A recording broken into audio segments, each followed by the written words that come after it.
Saba. Okay, Senche Chamo. Na mama kwaba. Anyuma wutie efi Florence Obinim. Wasi enyami wo hoi onpa ya da. Onyankopon oni hwan boda. Amania bia wonamu bia Nyankopon eni hwan boda. Asem bia atu bia Nyankopon oni umada. Saba.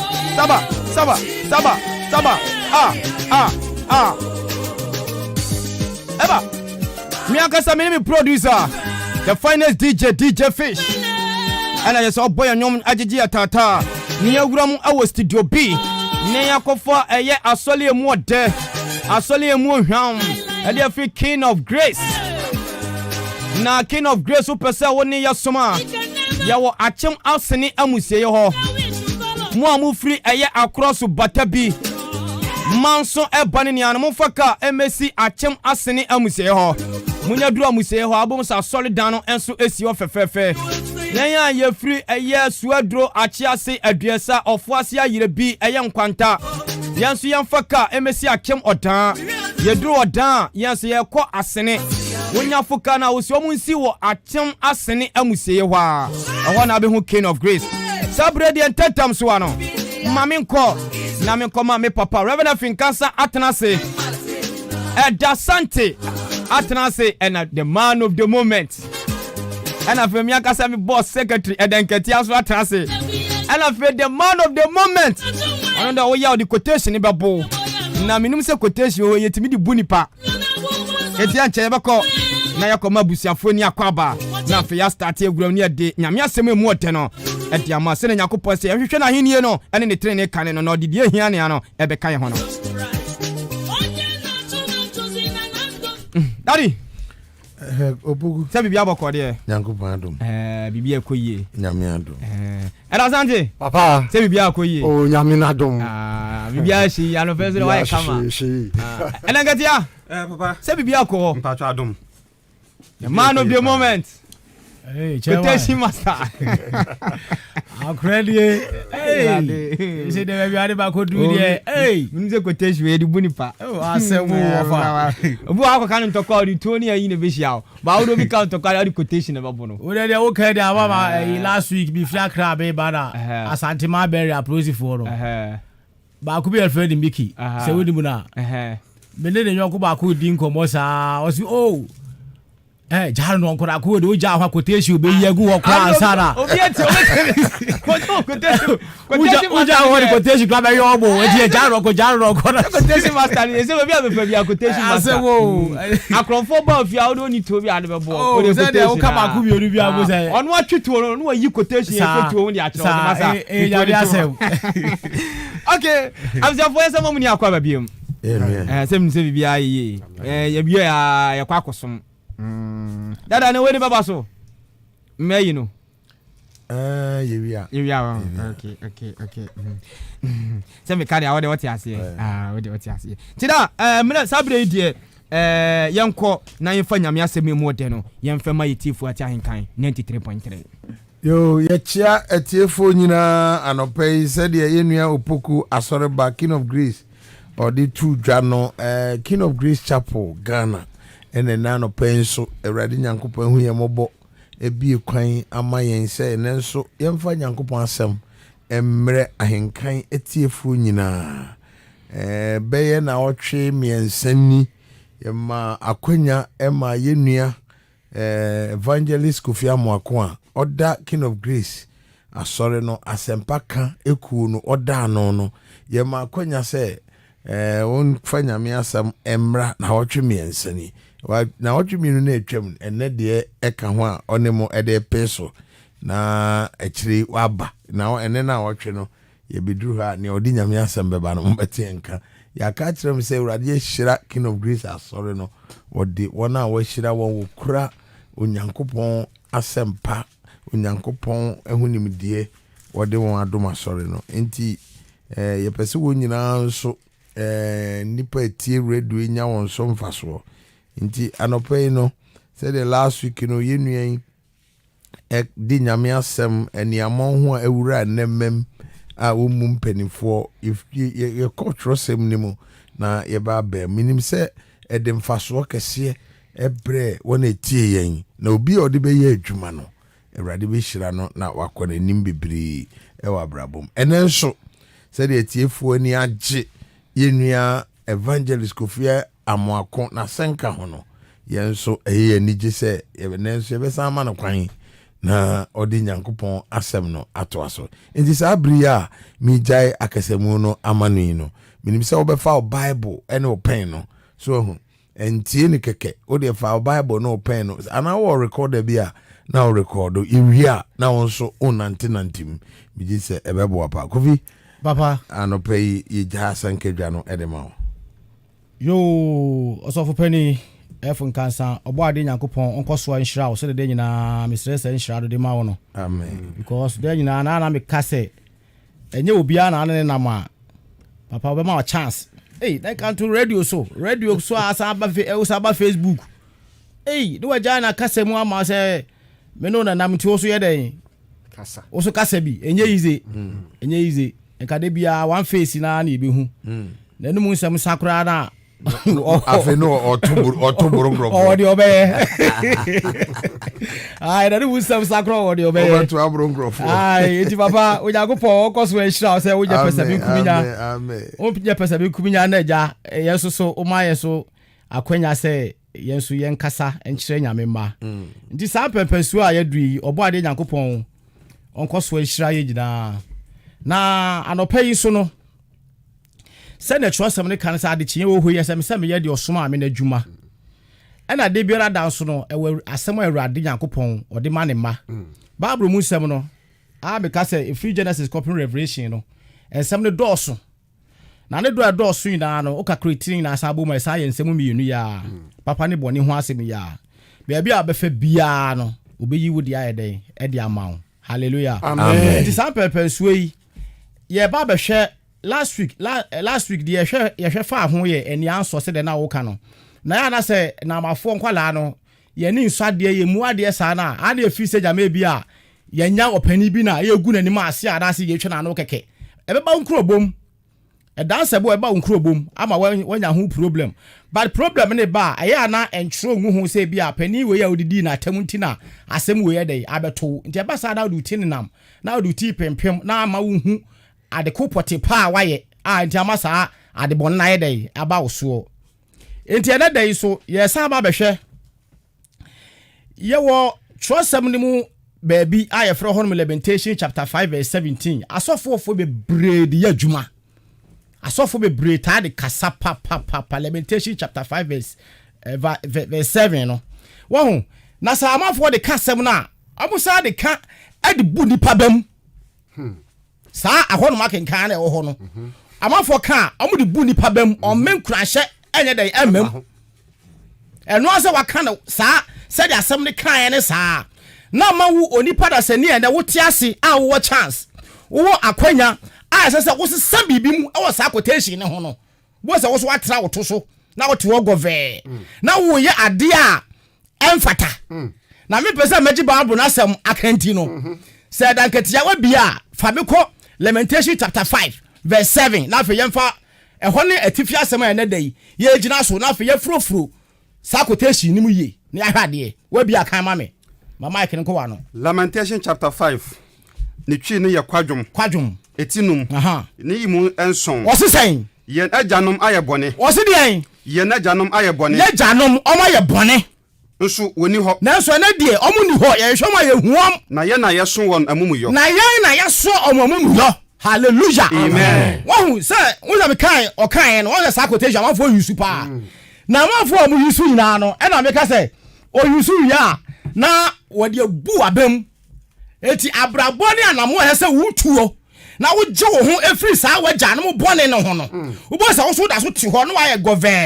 oh na sɛ we dey me fort ye gya no mo na ye bɔne na saa so twi aba me so me na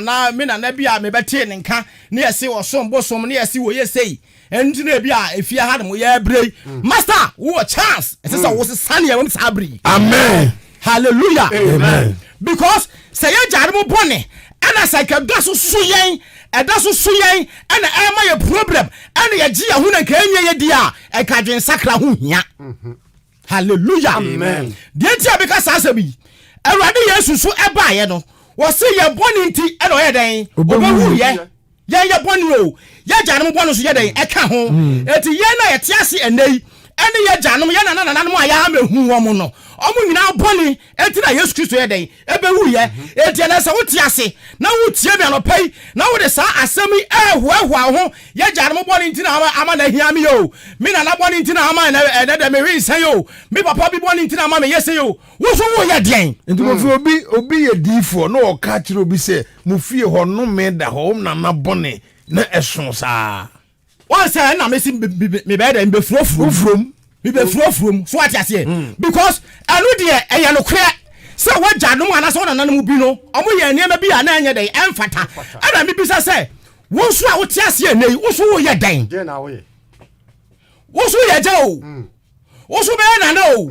wo so be chomo enti say ba gyanom no wo nananum kan so am ye bone na say no omo ni ho na so bu problem ni da wo so dia edua na wo so wo ye na say wo so ni ho a enchirimafo ni bi ba be ka say ya gyanom ye bone na wo so akwa saa wo wagya yes enti wo de papa de betua bone ka one fancy se bi ama you understand but ya tiasi ya wa chance yes says ya gia ho every sane man ho hwe fabiko 1 Thessalonians chapter 5 verse 15 near hasem bi o 1 Thessalonians chapter 5 verse number 15 what's he saying wase mo hwe na obi amfa bone antie obi bone ka mo hwe ire na obi amfa bone antie obi bone ka na mom muni die eye akiri da muni ade a eye akiri da to aso de ko muni nipa nyina ntam amen et won say bible de ka che say limitation ka che say wagya no bone no wona oso aso akatua wo te ase ana tro say bi so abeka kire o Thessalonica 5:15 say ma ya mfa bone nya den entua bone ka but na abrabo a wo bo no obraba na wo so wo bo wo so wo bo obrabo ne na be the same thing wagya no bone na wo so mo ye ne ka say kamum yensa wa metom etiamu dia na wo betumi aka but ya breso yi hwe ya na mo aya bo mo kwadu say bejimi breso those days no I tell you omo asensuo dabi omo ba no ma say forest dabi omo ba no asuo bramu me kan say 1987 mu bramu bridge bui e wo da school kwan so satam na me name squad bi dey young boys yes you go swapa nsuo ja nsuo no ne fa nsuo no sabre no na nsuo no ye kwa na wonya paade bi nsuo a masa wuji obi ma bi chance bi hwiase amoketo bi a wotimi de sabre mu no anom da bi ne wakope blog atum okay na wo to na ice water mi to bi awo bremu ano asa nipa timi nom ya nom bremu ya jare no mo ya boni no omo ja bremu ne to ho fefefe ama ya nchirima je be hu se bremu efe you understand yes je be hu se bremu se wo jita bridge ne so kra enam na mase ya na hu no na ya na yesi ya ne bi ene a ya de ya boni a ya de ya boye na nam kwa adu se ya na nam no ma ya boni etia na omo de ya mamu ya so no omo asensuo na se wo ene dai wo na maniba sa wo sensuo wo ni wagya no ho na ye bone ho na di bone ye so you are add to the problem wo di bia ka ho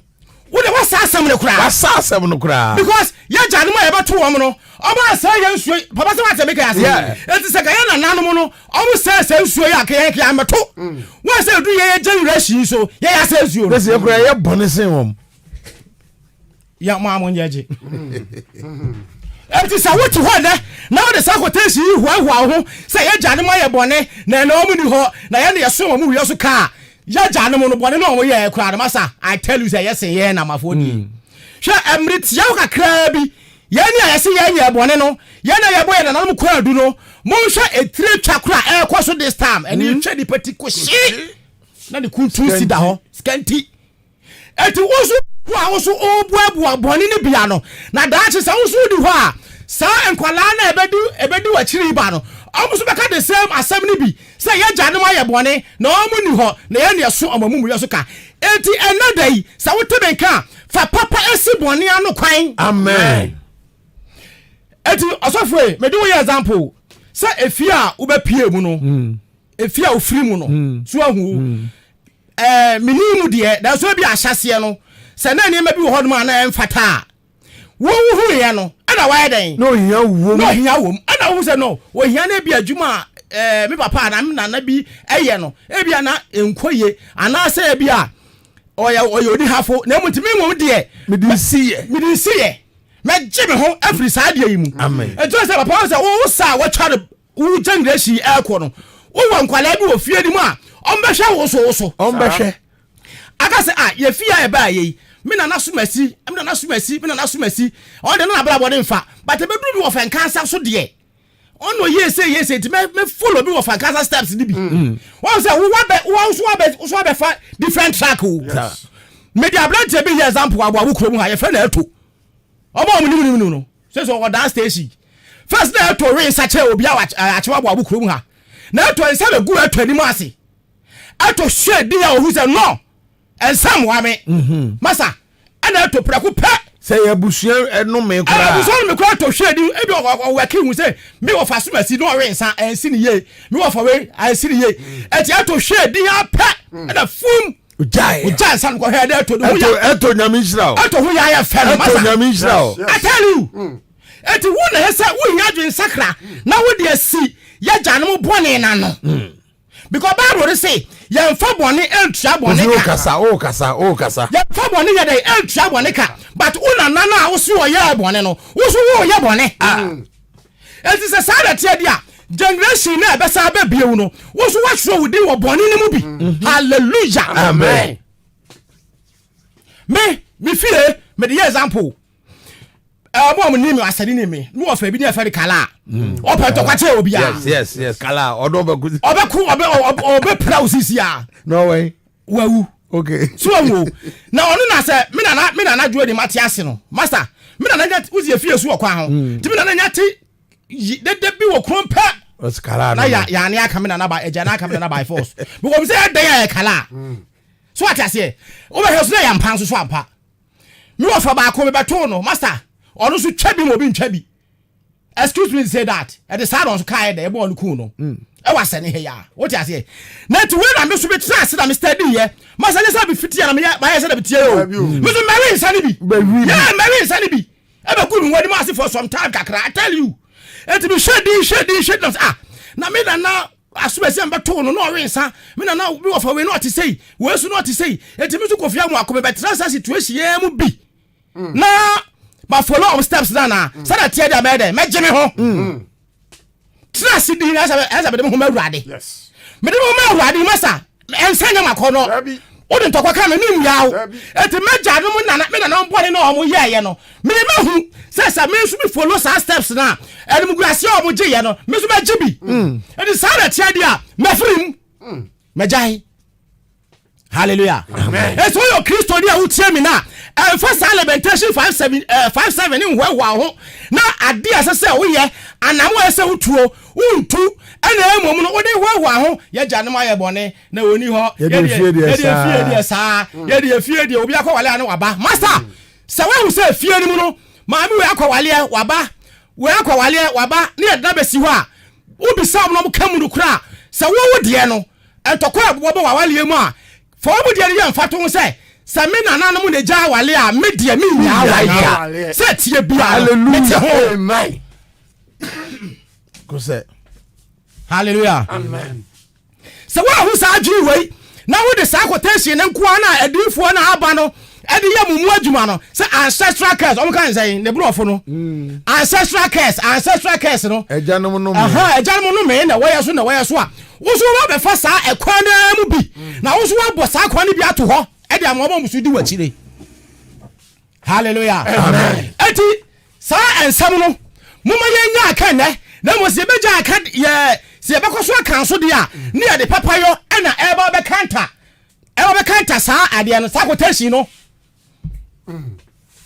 hallelujah amen sa o be koso aka dia o de papayo na be kanta sa quotation no sa anya sa na sa wo ye ho govern sa se o ye jade ma ye bone na wo so da so ti bone mu dia master wo de kwa de be chen anano mu de no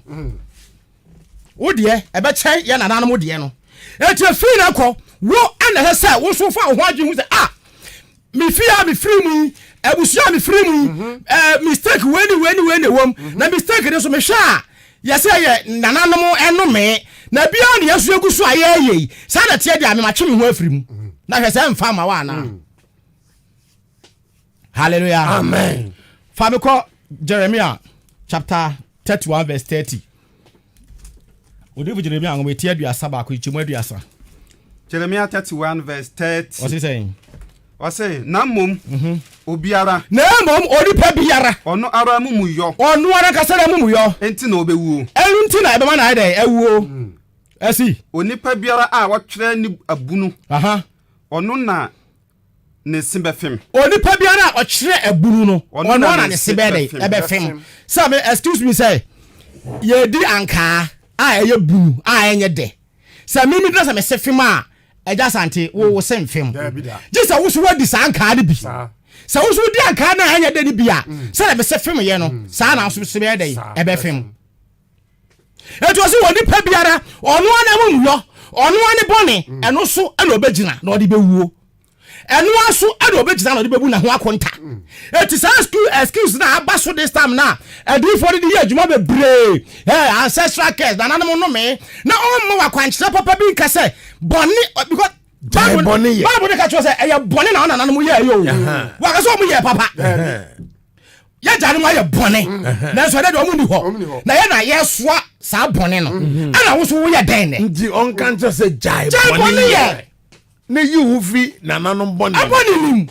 ni ya tim ana wo so tim ani ye bi hwe ne nkwala aba na nanom ye beto na nanom a ye beti na nanom ho asem no na kwala 70 years etimi ko cho biti dabi enu abi hwe TV boy bia TV so akola bi atwa ne master ni master ti papa ni wo 32 years na boy ni wo 17 years and I said 22 as 17 mu ba ko no abefa we free north and no wo ye emudwuma wo session ho wo say oh excuse what they man said na ne master na etretre so no beku no no no antumi anku ne ntem and no aye fast no atwa nti nti odi ko jiska wo say sa boy ya chini ya ye kan ne nana mo ye bone me bo ana and also the also ye ni dey papa dabi and the west and the sound boy so won chiri ma bi we da chi a os beka sa asem na bi ye jade ma ye bone na ye hwan ya ye wo na wo ti ase ya ye wo na wo ti ase ya a wudi bone ya sa won pese beka sa asem bi ato so a na me de osofo ka sa ye example no se sa track no sa ebi na me de ato ye example no ebi na me de me am so ho ye example no ma se sa track no hallelujah amen ko choza bi se ye mfa bone entua bone ka na waja no ye bone no wo so wo ye bone etu wo di bone etua bone ka hallelujah amen papa fa be ko Romans chapter 12 verse 17 to 21 Romans 12:17 to 21 what's he saying mon fa bone ntua obiara bone so look at this what's aka biem mon fa bone entua obiara bone ka Yesu Kristo ana bezu ebewu wasanwa ne so eso aye nyina ye bone eti Yesu Kristo na wagye ye nyina ye bone akabom ana ode kwa asanwa ne so na wode na wote ase ade bone hoahoa wo ho wote ase ade bone dwo wanum na momu de wode bram no ekoma wajanom a omuni ho a wa hu wom asebi adasante wa asem wa wugye ho sei ye janom aye bone omuni ho na ye na ye so ye tua wa mu ye so ka na wo so wo bobra ben ne ade na wo ye o soli a wo tia so nam every day o soli a emako every time but obra ben na wo bo e ka soli a wo kodi nkeye emako nkeye kominu a wo di nkeye na mom obra ben na wo body attach sa niam a wo ye na wo so ebe cancer ye janom bone no na wo so emu a wo di wachi ba no o ma hwe wo so abra abo a wo be bo ye ni bi abo bi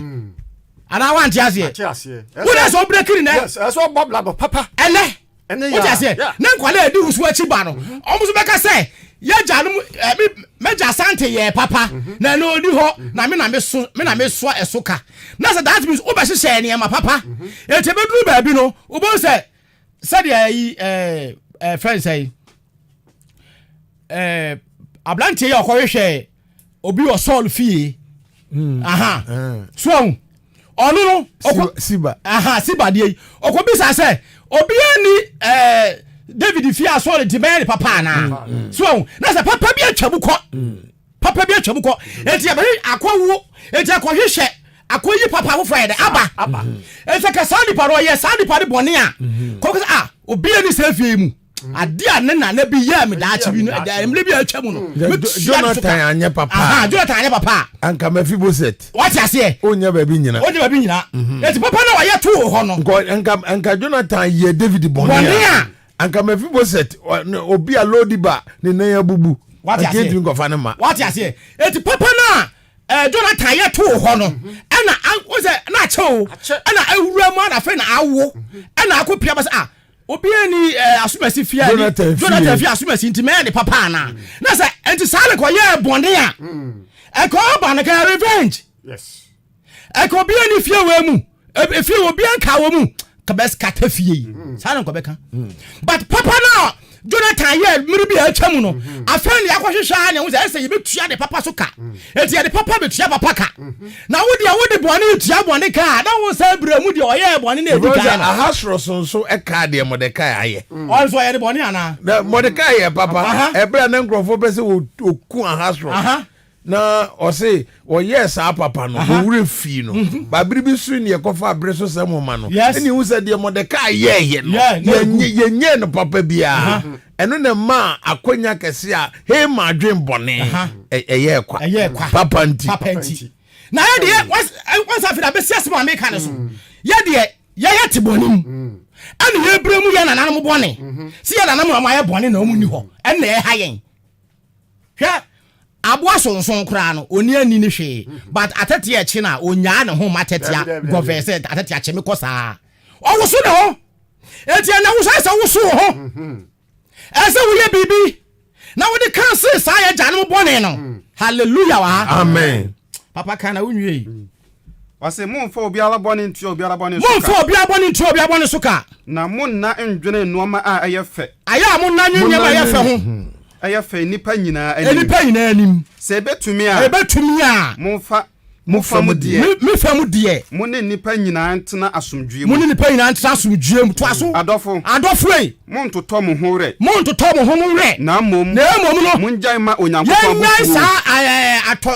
awreto no ema onyankopon mom abufu na watworo se na onyankopon bible na tworo se me na awreto wo me onyankopon na awreto wo no me na metua so ka awrade do betua ka awrade na woka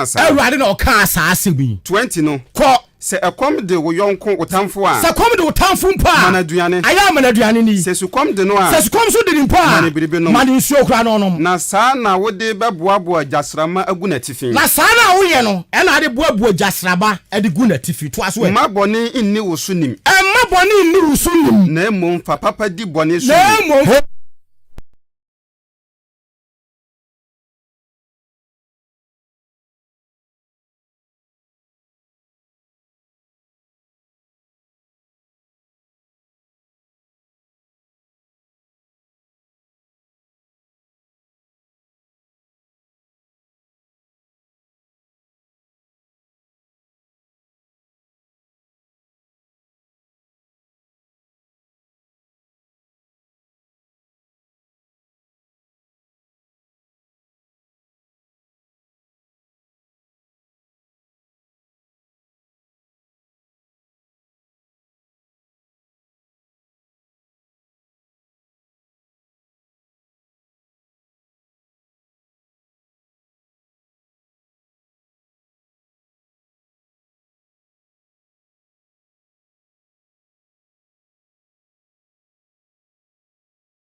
bra na woyɛ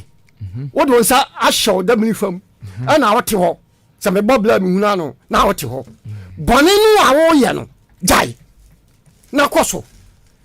na bɔ bla na bɛsi wo yie amen amen kyɛ nipa mienu ne yo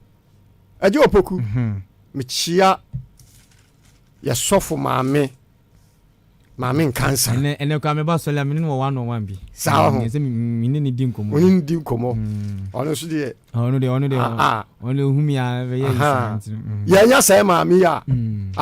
ekie tibe nya hwe